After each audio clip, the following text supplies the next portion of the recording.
Seorang pria di Mamuju mengamuk sambil membawa sebilah parang. Diduga pelaku mengamuk akibat mabuk setelah mengonsumsi minuman keras. Bersama saya Gede Satria, inilah Anyus Malam selengkapnya untuk Anda.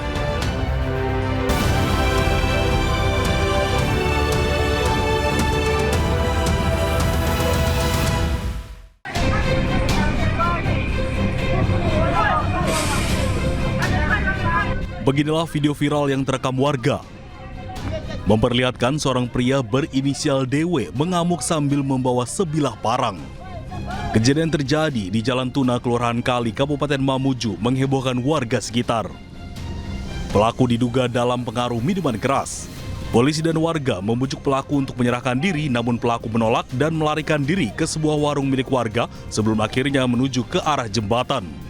Setelah tiba di pinggir jembatan, pria tersebut diduga menceburkan diri ke dalam sungai. Orang laki-laki berinisial DW, umur 35 tahun, mengamuk sambil membawa parang yang dalam keadaan habis mengkonsumsi minuman keras. Menurut pihak kepolisian, saat ini pelaku sudah berhasil ditemukan oleh petugas. Dari Mamuju, Sulawesi Barat, Friendly, iNews melaporkan.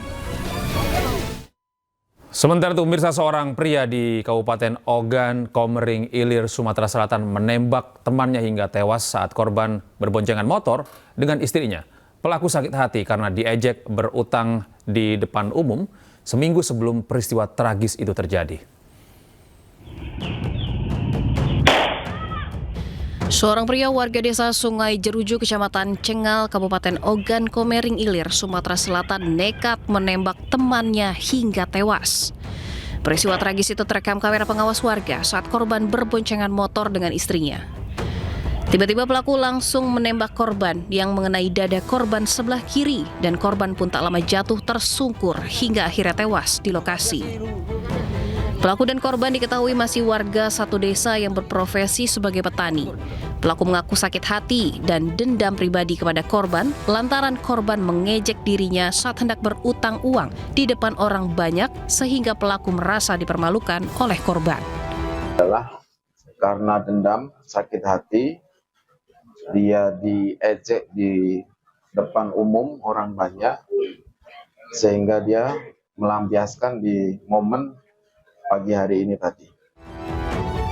Untuk mempertanggungjawabkan perbuatannya, pelaku dijerat pasal 340 KUHP, subsidiar pasal 338 KUHP, serta Undang-Undang Darurat dengan ancaman hukuman mati atau penjara seumur hidup. Pemirsa, tak dapat mengendalikan laju sepeda motor yang ditumpanginya, dua ibu-ibu menabrak rumah warga di Sukaraja, Kabupaten Bogor. Kencangnya kecepatan motor membuat tembok rumah jebol.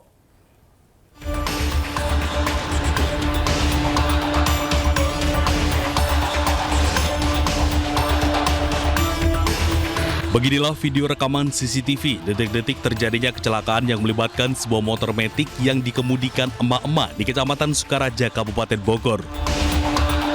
Sebuah motor yang melaju cepat di jalur menurun dan langsung menghantam tembok rumah warga hingga bolong. Pengendara dan satu orang penumpang masuk ke dalam warung bersama motornya. Akibatnya, pengendara dan penumpangnya dilarikan ke rumah sakit mengalami patah tulang. Motor diduga mengalami remblong. Dugaan sementara mungkin itu remblong, Pak. Oh, remblong ya, Pak? Ya. Berarti korban itu berboncengan berdua ya, Pak? Korban itu berboncengan berdua.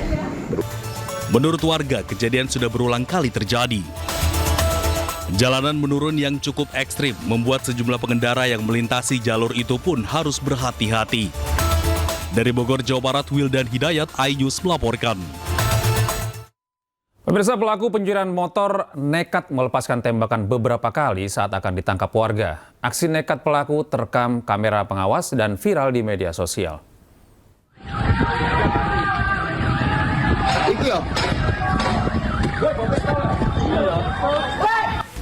Aksi brutal kawanan pencuri motor terjadi di Bandar Lampung, Lampung. Kali ini terjadi di depan Rumah Sakit Bayangkara dan kantor Direktorat Lalu Lintas Polda Lampung, Jalan Pramuka, Kecamatan Raja Basa, Bandar Lampung. Aksi ini terekam kamera warga memperlihatkan dua pelaku melaju menggunakan satu unit sepeda motor. Salah satu pelaku terlihat melepaskan tembakan berkali-kali ke arah warga yang menghalangi. Warga hanya bisa melawan dengan melempari batu. Pelaku berhasil melarikan diri. Memang benar itu terjadi pada hari Minggu tanggal 5 Oktober ya 2025 sekira pukul 09.45 di pinggir jalan depan gerbang masuk Rumah Sakit Bayangkara Rajabasa Kota Bandar Lampung. Ada kejadian itu ada korban? Untuk saat ini belum ada. Hingga kini, polisi masih melakukan penyelidikan untuk mengidentifikasi dan memburu para pelaku yang meresahkan warga. Dari Bandar Lampung, Andres Avandi, iNews melaporkan. Sementara itu pemirsa, kita ke Jakarta. 2 sekolah internasional di Kabupaten Tangerang dan Tangerang Selatan, Banten mendapatkan ancaman bom melalui pesan singkat. Namun tim penjinak bom tidak menemukan benda berbahaya di 2 sekolah tersebut.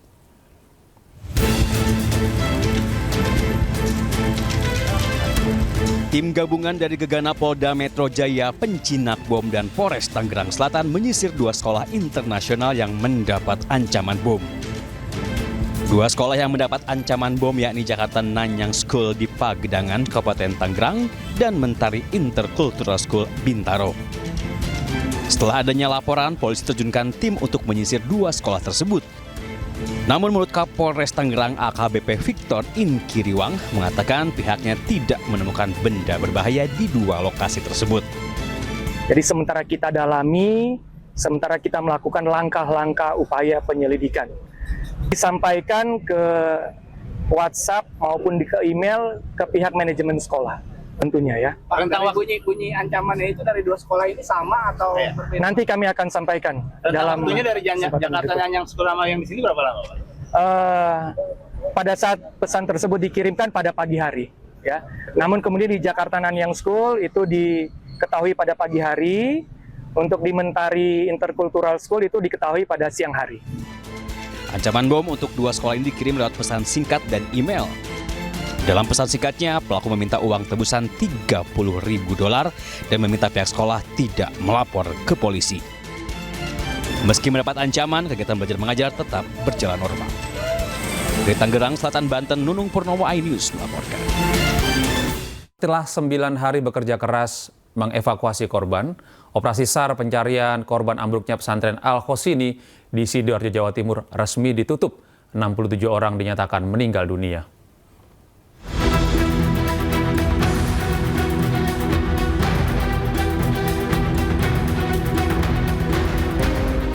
Setelah 9 hari bekerja mencari korban ambruknya pesantren Al-Khosini di Sidoarjo, operasi SAR akhirnya resmi ditutup.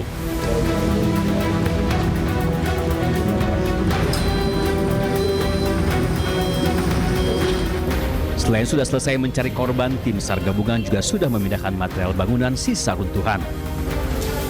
Lokasi pondok pesantren yang awalnya penuh dengan puing, sejak Selasa pagi sudah bersih dan rata dengan tanah. Selama 9 hari bekerja keras, tim SAR berhasil mengevakuasi 171 orang, termasuk potongan tubuh. 104 orang selamat, sementara 67 orang dinyatakan meninggal dunia.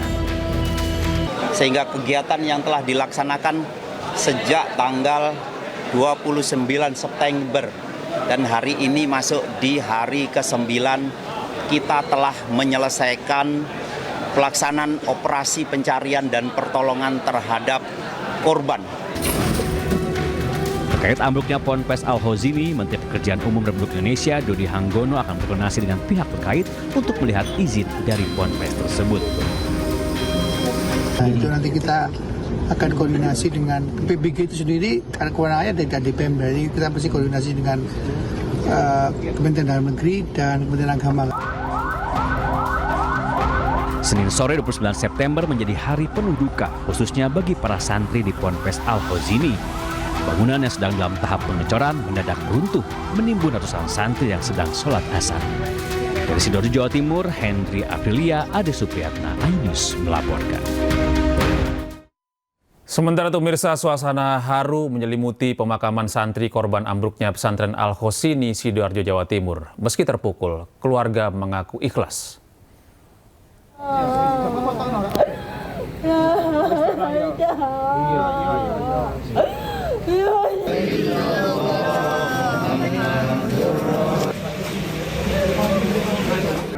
Ibunda santri Daul Milal tidak kuasa menantangi saat proses serah terima jenazah putranya usai teridentifikasi.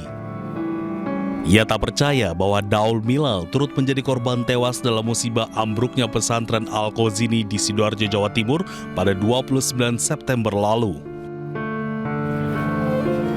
Bismillah lagi nuntut ilmu, cari ilmu, terus dengar dari teman-temannya waktu sholat, insya Allah syahid. Meski terpukul, keluarga Daul Milal mengaku telah ikhlas dan meyakini putranya meninggal dalam keadaan syahid. Duka juga menyelimuti keluarga Abdul Fattah. Jenazah anak berumur 18 tahun itu dibawa ke kampung halamannya usai diserahkan oleh pihak rumah sakit Bayangkara.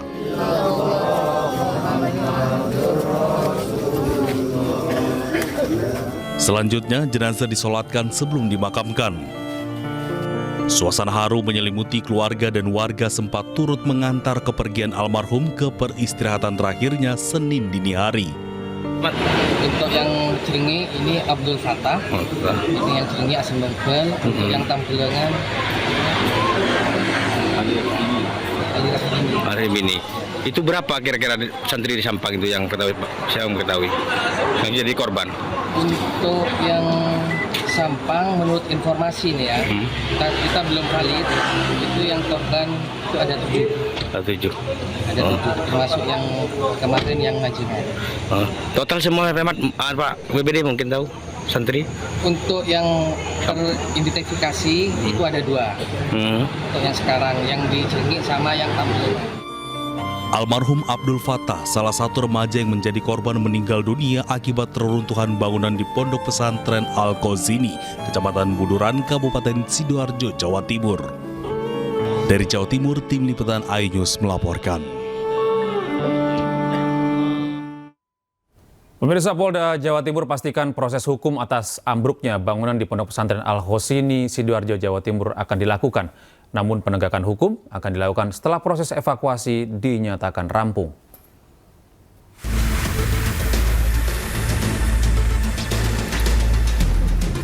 Kabid Humas Polda Jawa Timur, Kombes Pol Jules Abraham Abbas kemarin Senin menegaskan Polda Jawa Timur akan melaksanakan penegakan hukum atas ambruknya bangunan musola Pondok Pesantren Al-Khozini, Sidoarjo, Jawa Timur.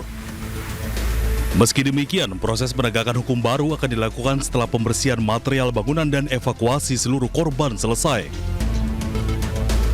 Bahwa hal ini pasti akan tetap kita lakukan, ya. Namun tentu menunggu dari proses pembersihan, proses evakuasi seluruh korban ini berhasil dilakukan. Nah, informasinya tentu kami akan update, kami akan terus bersinergi terlebih dahulu dengan teman-teman yang ada di SAR gabungan, ya. Kemudian nanti bila mana sudah selesai, barulah kami akan menindaklanjuti dengan upaya penegakan hukum.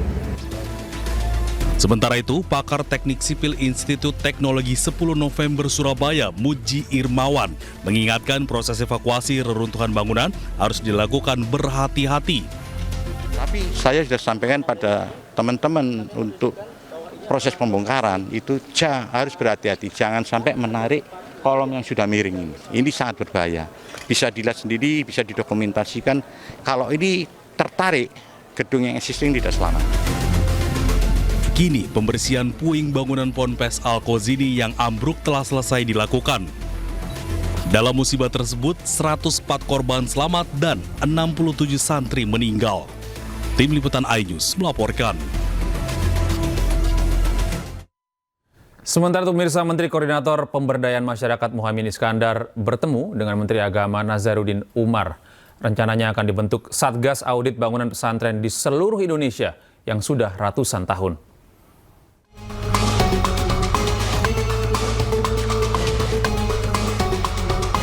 Menyusul ambruknya bangunan Pondok Pesantren Al-Khozini, Sidoarjo, Jawa Timur, pemerintah akan mengaudit dan mendata bangunan pondok pesantren di seluruh Indonesia. Pemerintah memprioritaskan audit dimulai dari pondok pesantren yang berusia paling tua, yakni di atas 100 tahun. Karena usia yang sangat tua, maka kita akan evaluasi. Dan kita akan mulai dari pesantren yang paling tua dan yang paling rawan untuk terjadinya hal-hal yang tidak kita inginkan.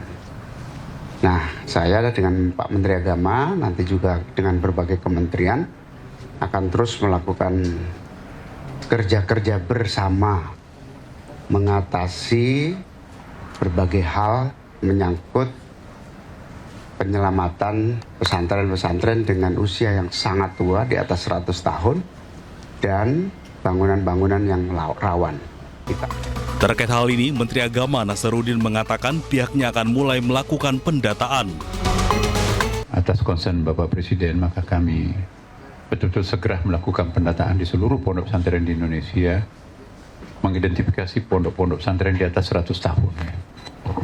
Kita bisa mengidentifikasi misalnya pesantren Jawa, bahkan ada 200 tahun seperti pesantren Apakra. Kemudian di Sulawesi Selatan, ya 100 tahun, ya. Kemudian di Sumatera Utara, kemudian juga di Sumatera Selatan, dan ada sekolahan juga di Sumatera Barat. Sebelumnya, Menteri Pekerjaan Umum Dodi Hanggodo menyatakan hanya 50 pondok pesantren di Indonesia yang memiliki persetujuan bangunan gedung. Dari Jakarta, Anissa Rizkia, Dimas Winardi, iNews melaporkan. Sementara itu, pemerintah melalui Kementerian Pekerjaan Umum akan membangun ulang gedung Pondok Pesantren Al-Khosini di Sidoarjo, Jawa Timur. Terkait besaran anggaran, Kementerian PU masih melakukan perhitungan bersama pihak-pihak terkait. Anggaran untuk revitalisasi Ponpes Al-Khosini gimana, Pak? Sudah ada. Kan, berapa itu, Pak? Detailnya kan, ini kan baru selesai semua ya. Sudah dibersihkan, tim dari Direktur Jenderal Proses Strategis akan masuk untuk ngecek mana yang, tapi perakiran saya kemarin saya ke sana itu bangunan yang warna hijau itu kayak masih lebih murah kan kalau dirobohkan, jadi bangun baru dari nol. Memasuki hari ke-9, tim DVI Polda Jawa Timur berhasil mengidentifikasi 17 jenazah korban ambruknya bangunan Pondok Pesantren Al-Khosini, Sidoarjo, Jawa Timur.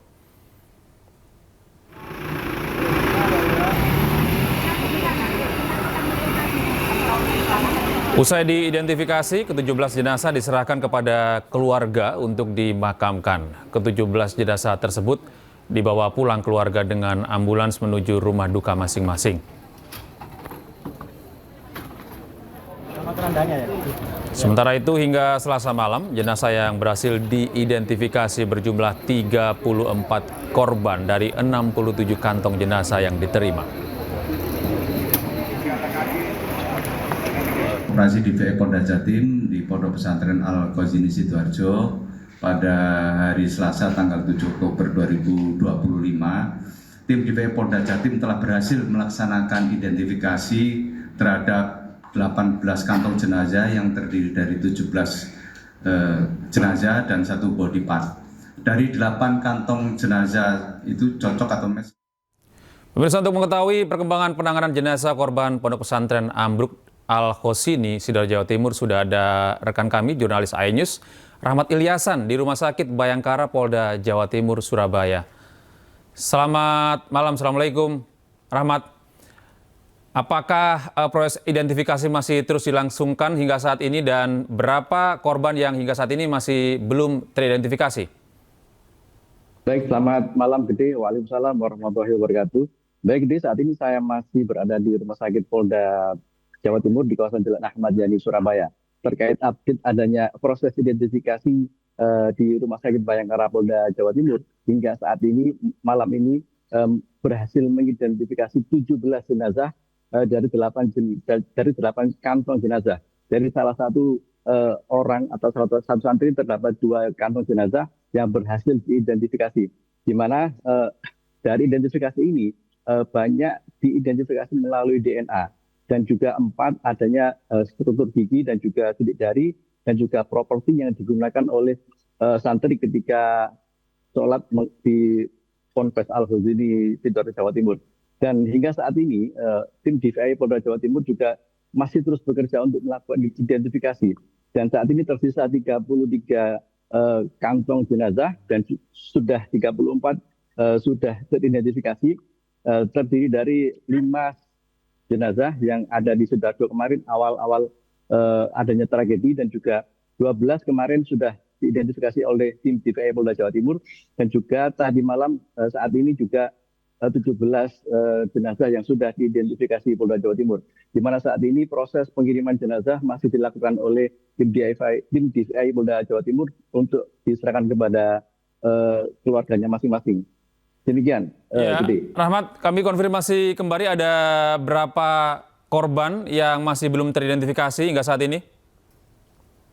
Baik, Gede, untuk saat ini masih 33 tersisa kantong jenazah dan juga termasuk body part atau bagian tubuh yang terpotong yang ada di Rumah Sakit Bayangkara Polda Jawa Timur ini. Dan besok tim DPI Polda Jawa Timur masih terus melakukan pekerjaannya, yakni mengidentifikasi jenazah ini yang melibatkan sekitar 150 tim dan juga tim kesehatan untuk melakukan identifikasi jenazah-jenazah tersebut.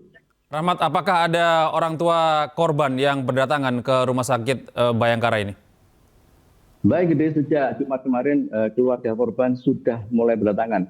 Hingga malam ini banyak sekali keluarga korban yang datang ke sini untuk mencari informasi, dan juga sekitar 17 keluarga mengambil jenazahnya untuk dibawa pulang ke rumahnya masing-masing. Dan saat ini masih proses adanya penyerahan kepada keluarganya masing-masing, dan juga di belakang sana ada ambulans lalu lalang mengambil adanya peti jenazah yang sudah teridentifikasi oleh tim DPI Polda Jawa Timur. Demikian. Ya, baik, terima kasih Rahmat Ilyasan atas laporan Anda. Pemirsa, Rahmat Ilyasan melaporkan langsung dari Rumah Sakit Bayangkara, Surabaya, Jawa Timur. Pemirsa, pengacara Hotman Paris mempertanyakan bukti kerugian negara dalam penetapan tersangka Nadiem di sidang pra-peradilan yang digelar di PN Jakarta Selatan. Sementara itu, Kejaksaan Agung meminta Majelis Hakim untuk menolak pra-peradilan Nadiem karena dianggap cacat formil.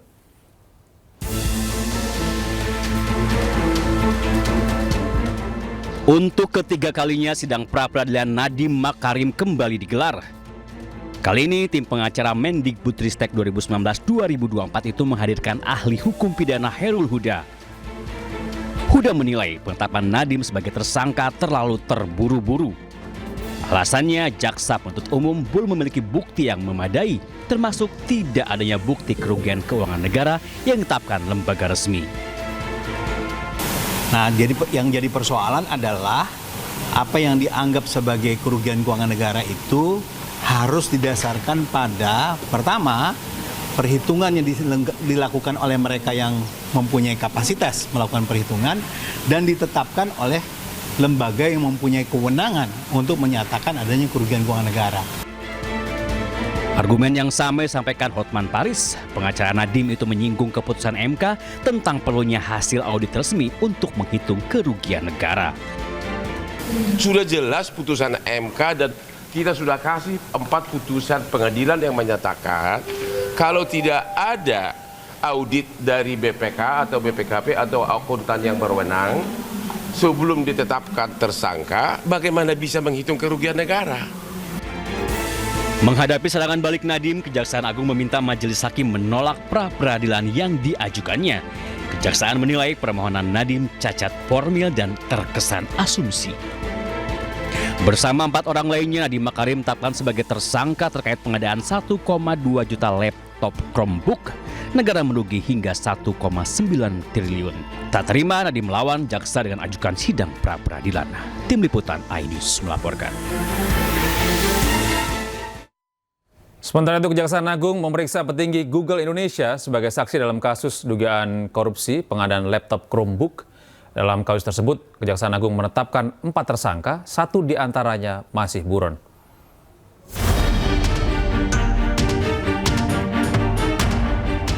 Kejaksaan Agung terus menyelidiki kasus dugaan korupsi pengadaan laptop Chromebook dengan salah satu tersangka, Nadiem Makarim. Terbaru, Kejaksaan Agung meriksa Direktur Hubungan Pemerintah dan Kebijakan PT Google Indonesia, inisial PRA, sebagai saksi.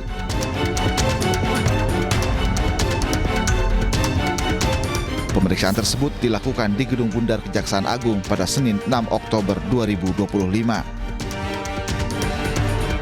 Selain memeriksa pihak Google, dalam keterangan persnya, Kejagung juga telah memeriksa 10 saksi lain dari pihak swasta dan pemerintah. Kejagung telah menetapkan 4 tersangka dalam kasus dugaan korupsi laptop Chromebook. 3 tersangka telah ditahan, sementara 1 tersangka, yakni Duristan, masih buron. Tim Liputan iNews melaporkan. Kita beralih ke informasi berikutnya, pemirsa. Menteri Keuangan Purbaya Yudisadewa digeruduk 18 gubernur dari berbagai daerah di Indonesia. Para gubernur ini dengan tegas menolak rencana pemerintah pusat terkait pemotongan anggaran.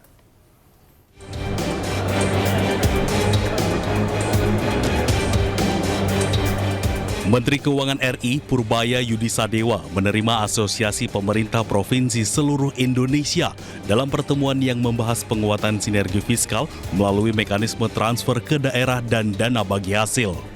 Ada sekitar 18 gubernur se-Indonesia yang mendatangi kantor Kementerian Keuangan di Jakarta Selasa pagi tadi. Dalam kesempatan tersebut, 18 gubernur menegaskan tak setuju dengan pemotongan anggaran daerah yang dilakukan Menkyu Purbaya. Itu normal, cuman kita lihat aja gimana kalau mereka mau bangun daerahnya kan harusnya dari dulu udah bagus anggarannya, nggak ada yang hilang sana sini. Tapi salah satu concern adalah di sana adalah banyak melesetnya. Tapi saya pikir juga kelihatannya kebanyakan juga yang dipotong. Tapi saya akan lihat keadaan uang saya seperti apa nanti akhir triwulan, memasuki pertengahan triwulan kedua tahun 2026 nanti. Kalau emang ekonominya udah bagus, pendapatan pajaknya naik, Cortex lebih bagus, biaya cukai nggak ada bocor, pajak juga nggak ada bocor, harusnya kan naik semua kan. Kalau naik semua kita bagi. Sementara itu, Gubernur Aceh Muzakir Manaf menegaskan bahwa pemerintah Aceh tidak setuju dengan rencana pemerintah pusat yang akan memotong transfer dana ke daerah Aceh juga provinsi lain. Menurut Muzakir Manaf, kebijakan tersebut akan berdampak serius terhadap stabilitas fiskal daerah. Hal serupa juga disuarakan Gubernur Maluku Utara Serly Joanda. Bukan supaya tidak antara kita dia. Karena itu bukan semua di provinsi Sulawesi. Dia dalam 20%. Dengan perencanaan dana transfer pusat ke daerah yang ada saat ini hanya cukup untuk belanja rutin. Belanja infrastruktur jalan jembatan itu menjadi berkurang. Sehingga kita minta untuk seperti yang katakan Pak Gub Aceh untuk jangan ada pemotongan. Pak Menteri Keuangan akan mencari solusi yang terbaik bagaimana sehingga tumbuhan ekonomi di daerah tetap jalan dan stabil. Diketahui selain Gubernur Aceh dan Gubernur Maluku Utara yang hadir di Kemenkyu guna melakukan audiensi, ada pula Gubernur Jambi sekaligus Ketua APPSI Al Haris, Gubernur Kalimantan Timur Rudi Masud, serta Gubernur Sumatera Utara Bobi Nasution.